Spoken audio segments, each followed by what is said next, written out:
The morning the siege began, Captain Elias Mercer stood on the shattered ramparts of Brest and felt the weight of command settle onto his bones like cold iron.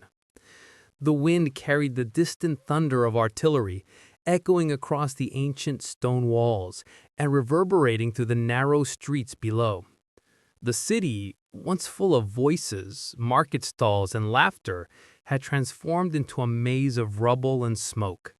Civilians hid in cellars, medics raced through alleyways with stretchers, and soldiers clung to whatever cover they could find. Yet, despite the chaos, every man looked toward Mercer for direction.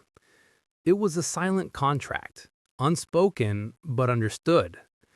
He would keep them alive, and in return, they would follow him into the fire. Leadership, he knew, was not merely about issuing orders. It was about carrying the invisible weight of every decision, every sacrifice, every life lost because of a command he had given. When the first mortar rounds fell on the Eastern District, he felt the familiar tightening in his chest, the knowledge that someone, somewhere, would not survive the next minute. But he did not let it show. He kept his face still, calm, steady, because his men needed to see certainty even when he felt none. That was the loneliness of command, the silent war waged inside the mind while the world burned outside. The enemy pressed closer with each passing hour. German forces, entrenched and determined, defended the peninsula with a fanaticism born from desperation and loyalty to orders that made no strategic sense.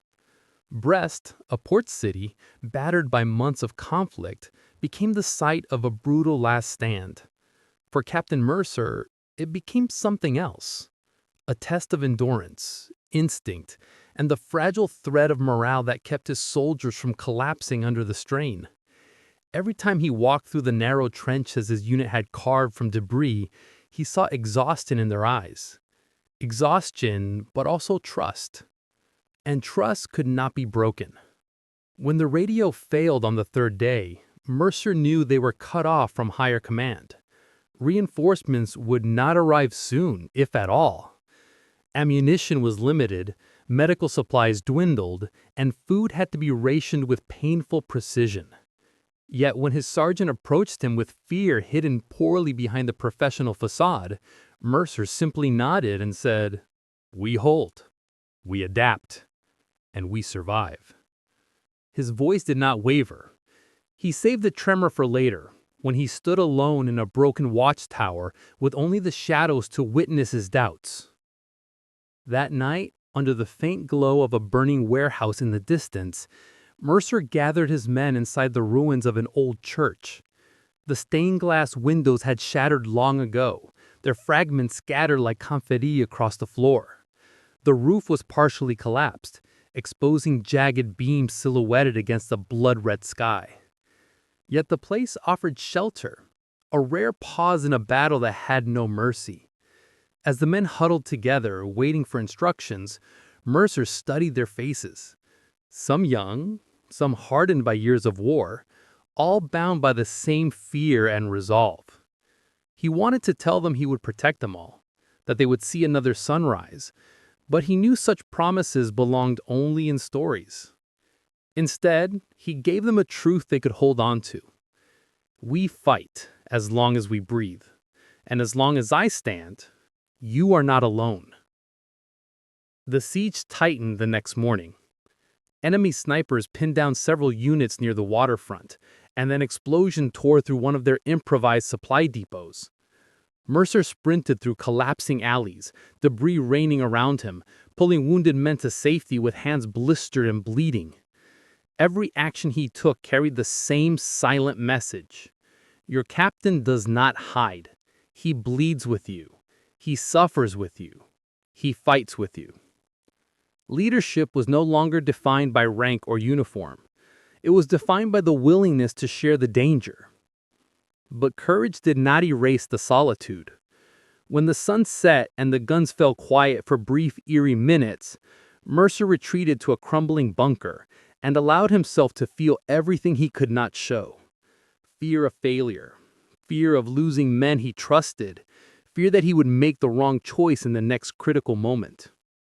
In his pocket, he carried letters he had written but never sent, addressed to families of soldiers who had died under his command. Each name was a wound he carried with him, a reminder of the cost of leadership. The breakthrough moment came unexpectedly. A small group of French resistance fighters emerged from an underground passageway, offering intelligence and support.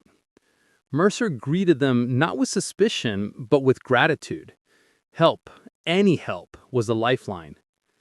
Together, they mapped enemy fortifications, identified weak points, and planned a coordinated counterattack that could buy them precious time. It was a plan full of risks, uncertainties, and sacrifices, but desperation had a way of sharpening instincts. Mercer knew that if the plan failed, his men would pay the price. If it succeeded, they would survive another day. As dawn broke over Brest, Mercer positioned his men behind barricades of overturned vehicles and shattered masonry. The air tasted of dust and ash. The enemy's approach sounded like distant thunder, growing louder with each heartbeat. His men watched him, waiting for the signal. He raised his hand, steady despite the tremor he felt inside, and whispered to himself, "Hold." Then he brought his hand down and unleashed the storm. The battle that followed consumed the city block by block.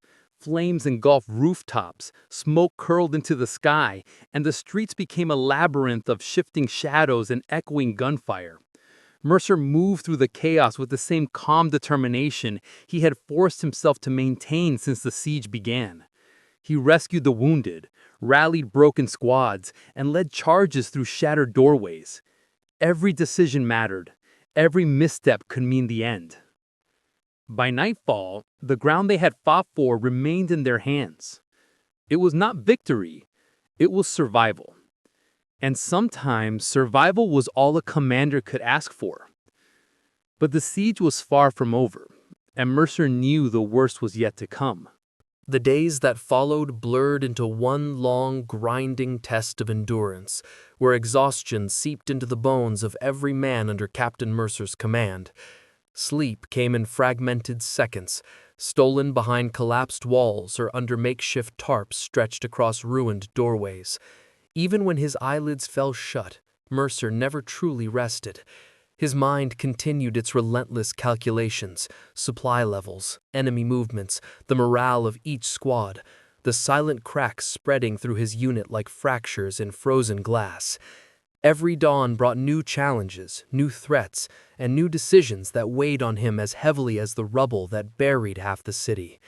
Yet he rose each morning with the same grim determination, because to falter even once meant death for all of them.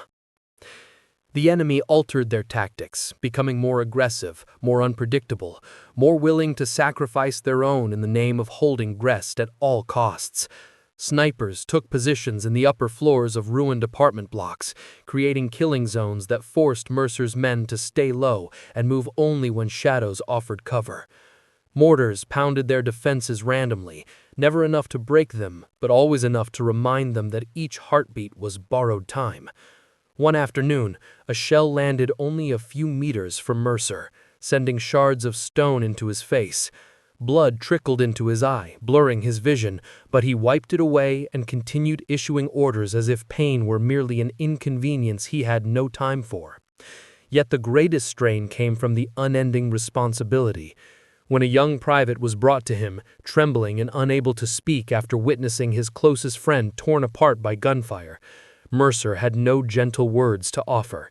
He placed the steady hand on the soldier's shoulder and simply said, "Stay with me. Stay in the fight." There was no time for grief, no space for sorrow.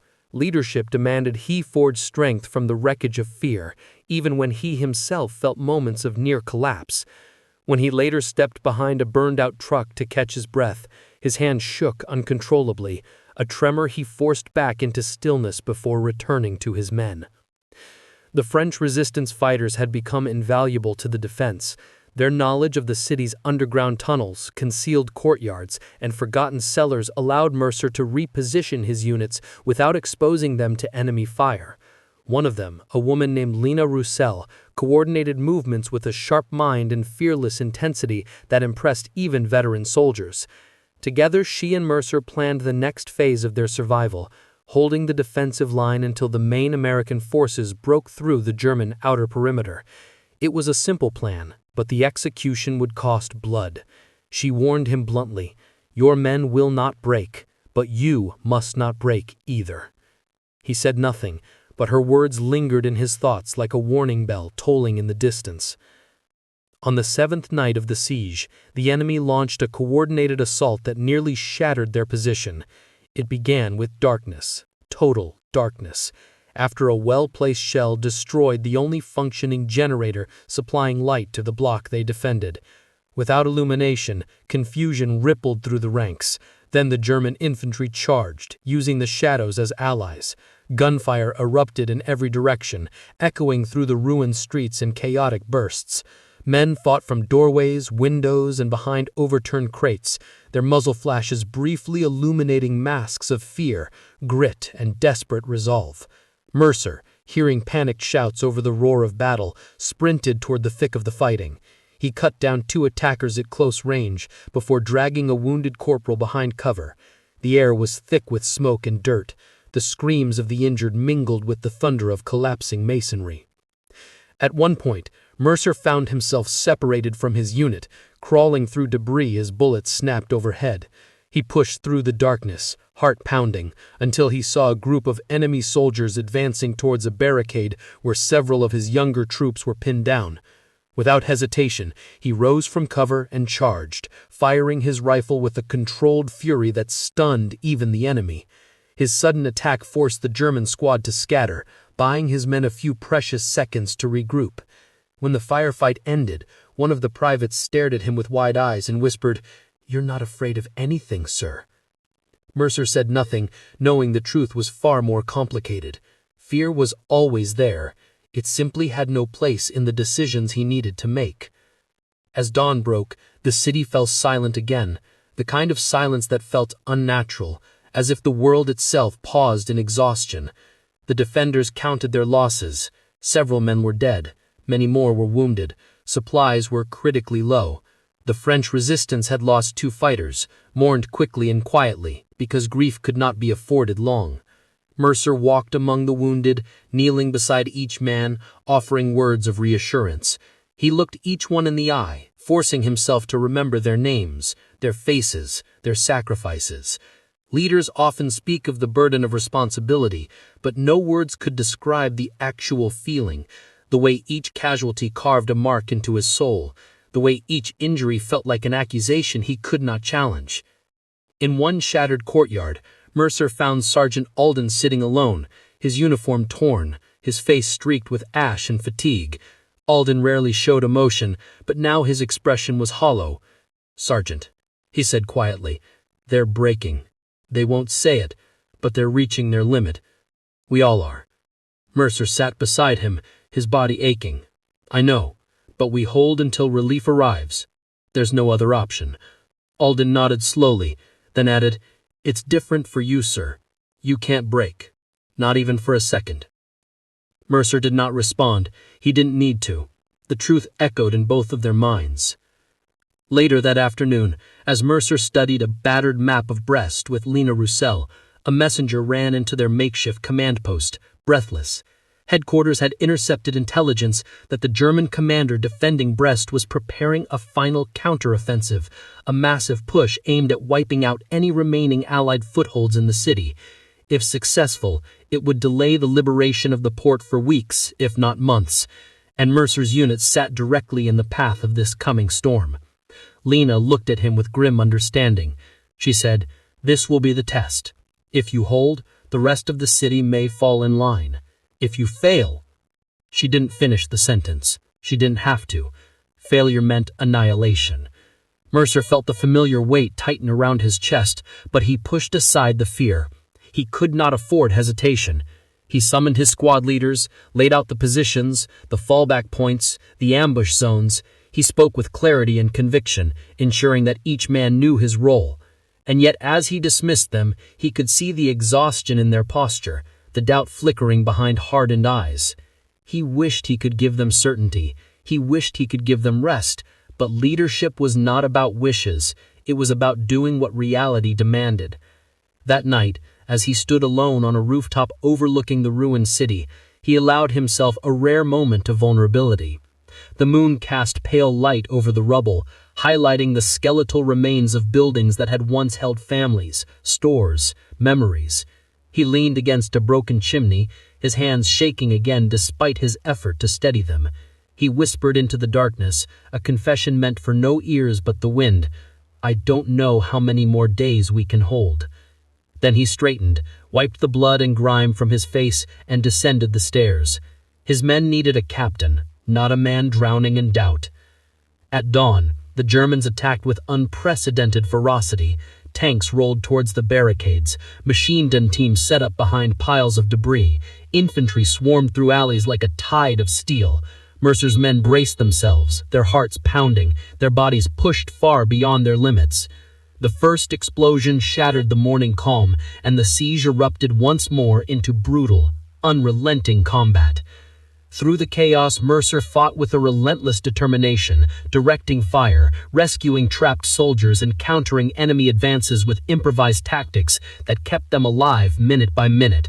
The ground trembled with every shell, smoke turned the sky black. His voice, hoarse but commanding, echoed through the battlefield.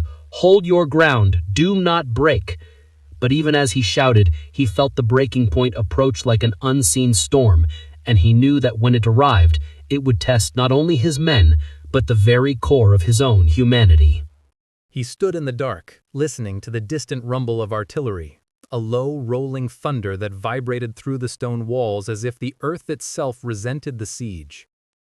Every night was the same, yet every night felt worse. The men were exhausted, hollow-eyed, their uniforms stiff with dust and blood, their nerves stretched thin like wires ready to snap. And still they looked to him, a captain who had no answers left, only choices that hurt in different ways, and a responsibility that weighed more than any pack or rifle. He wished he could tell them the truth, that he wasn't sure he could hold this place another day. But leadership was a strange form of loneliness. It demanded silence. It demanded that the man in command swallow his fear so that no one else had to taste it. He walked through the ruined corridors with a small lantern, checking positions the same way a worried parent walks through a house at night to make sure their children are safe. A machine gun nest here, half buried under rubble. A medic station there smelling of infection and morphine. Men sleeping against walls because sleep was an ambush. You didn't plan it, it took you the moment you slowed down. When he whispered their names, some opened their eyes immediately, trained by constant danger. Others didn't stir at all, trapped in the deeper exhaustion that comes after too many days of surviving purely on instinct. He covered one man with his own coat, then moved on before the soldier could wake and apologize for something that wasn't his fault. Outside, the city burned in quiet colors, orange, red, and the sickly black of smoldering fuel. The flames had stopped being frightening. They had become a companion, a strange signal that reminded him he was still alive because he could still feel their heat. The captain leaned against a crumbling wall, rubbing his face, letting his thoughts wander back to a time before the siege. A kitchen table, a letter never sent, a promise he wished he could keep. But memory was both a refuge and a weapon. The moment he let his mind drift, reality yanked him back, harsh and immediate, with the distant crack of rifle fire and the sharper explosions of mortars striking too close. At dawn, he gathered the men, speaking in a calm and steady voice that did not belong to the turmoil inside him. He told them they would rotate positions, resupply what little ammunition they had left, reinforce the western approach. Some nodded. Some stared through him as though they were already ghosts. But they listened. They always listened. Even in the worst moments, even when hope was gone, there was something about the quiet authority in his voice that steadied them. He didn't shout. He didn't threaten. He simply expected them to endure. And somehow, impossibly, they did. Throughout the long morning, he moved among them, repairing sandbag walls, helping drag wounded men to cover, firing his rifle when needed. Leadership blurred with labor until there was no distinction at all. But in the rare quiet intervals, he caught glimpses of conversations. Two men sharing a joke too tired to land properly. A soldier writing in a diary with trembling hands. Another polishing his weapon with obsessive precision, as though control over metal could substitute for control over fate. These were the moments that broke him the most, because they reminded him that his decisions determined whether these small, fragile human routines would continue or vanish by nightfall. When the enemy launched their next barrage, the world dissolved into screaming mortar shells and collapsing walls. The captain threw himself into the chaos, dragging a wounded radio man back to the inner courtyard, ordering men to new firing positions, shouting over the roar of destruction. He felt the ground jump beneath him with each impact. Shards of brick sliced through the air like hot knives. Somewhere behind him, someone yelled his name, but he couldn't turn. Not yet. Not until the line held. Not until the men steadied themselves. Not until the firing became coordinated again instead of panicked. That was the curse of command. He was always the last one allowed to feel fear. Only when the barrage eased did he take cover long enough to breathe. He tasted blood, not his, thankfully, and dust thick enough to scrape in his throat. The radio man, barely conscious, whispered for water. The captain gave him the last of his canteen and lied, saying more was coming soon. They both knew it wasn't. But lies told in kindness became a strange form of truth in places where survival depended on belief. Night fell again, as it always did, with a coldness that bit through uniforms and bones. Fires flickered in the ruined courtyards, casting long shadows that stretched across broken stairways and shattered statues. The captain sat alone on a low wall, listening to the muffled sobs of a young soldier who thought no one could hear him. He didn't approach. He didn't speak. Sometimes command meant knowing when to intervene and when to let someone have the privacy of their pain. After a moment, the sobs turned into slow, exhausted breathing, and the captain stared up at the sky, searching for stars that could no longer pierce the thick smoke. He wondered what kept him going. Duty? Yes. Responsibility? Of course. But it was more than that. It was the realization that in a place where everything had been reduced to rubble, the only meaningful thing left was the fragile bond between those who refused to abandon each other. He knew that his men fought because he stood with them, not behind them. And he fought because they looked to him, trusting him with the last pieces of their hope. This silent agreement, this unspoken pact, was the only thing more resilient than the walls of the fortress. And as long as he breathed, he would not break it. The next morning arrived with a silence so unnatural it made the captain uneasy. No artillery, no distant machine gun bursts, no footsteps echoing through empty streets. The kind of silence that felt less like peace and more like the world holding its breath. He stepped over shattered glass and burned-out crates as he moved through the courtyard, scanning the horizon with the instinct of a man who had learned that calmness was often the first warning. A strange clarity filled the air, a clarity that made the smoke seem thinner, the light sharper, the ruins more defined. It was the kind of quiet that heightened every sound. The scrape of a boot, the rattle of an empty canteen, the soft moan of a wounded soldier turning in his sleep. He approached the barricade on the western side and found Corporal Meyer sitting with his back against a broken pillar, eyes half open, chin resting on his chest. The captain shook his shoulder gently, unsure whether the man was resting or drifting somewhere he couldn't return from. Meyer opened his eyes slowly and attempted a tired smile. He whispered that the enemy had fallen back during the night. A regrouping, he guessed. The captain nodded but felt no relief. He had lived through enough battles to know that an enemy withdrawing rarely meant surrender.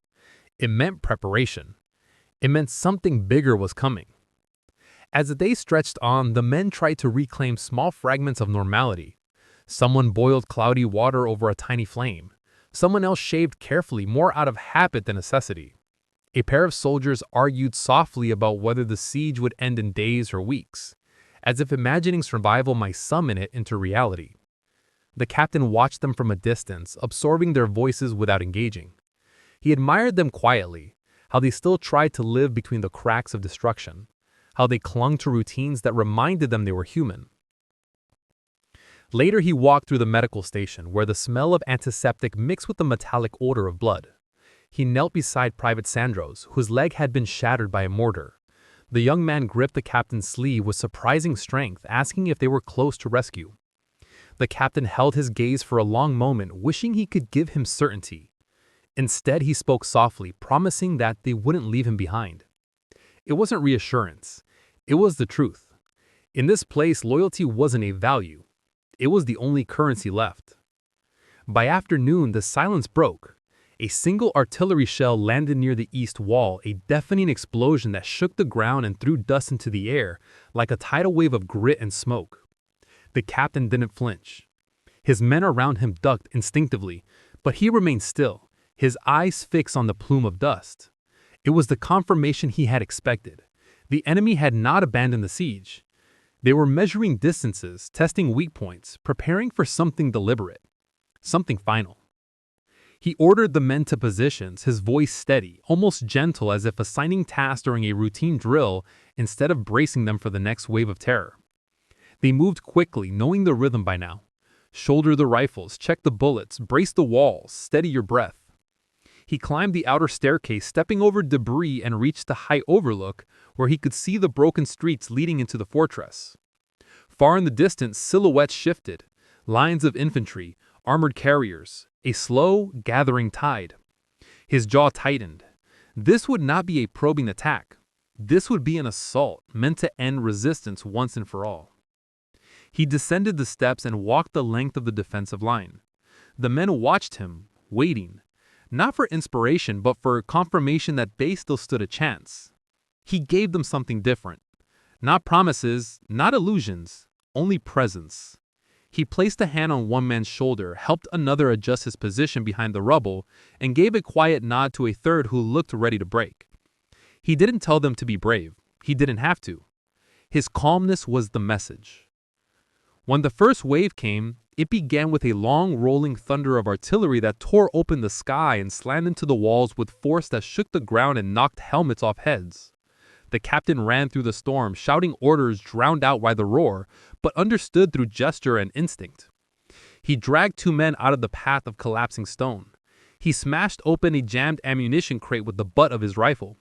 He fired from the hip as enemy troops advanced through the smoke. The second wave came on foot. Shadows emerging through the debris, rifles flashing, grenades arcing to the air with trails of smoke.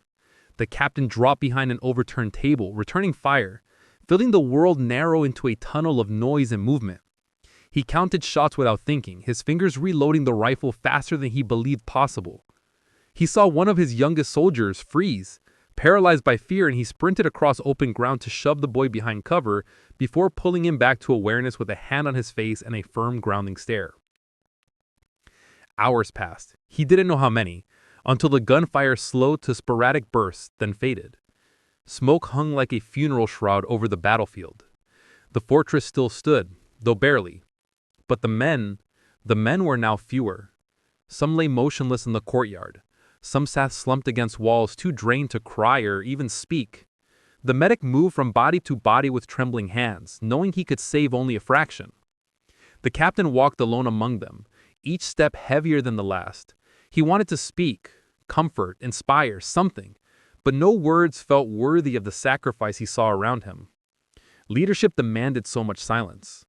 He knelt beside a fallen soldier, closed his eyes briefly, and exhaled a breath that felt like a surrender to grief, not to the enemy. As night settled again over the ruins, the men looked to him once more.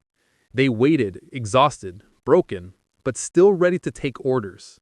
And he realized that despite everything, despite the days of bombardment, the nights of terror, the constant taste of dust and fear, they still believed in him. They still trusted him to lead them through whatever came next. And so he stood, every muscle aching, every emotion buried under duty, and told them what they needed to hear, that they would hold another night, that they would not collapse, that the fortress still belonged to them. He didn't believe every word, but he believed in them. And for now, that was enough.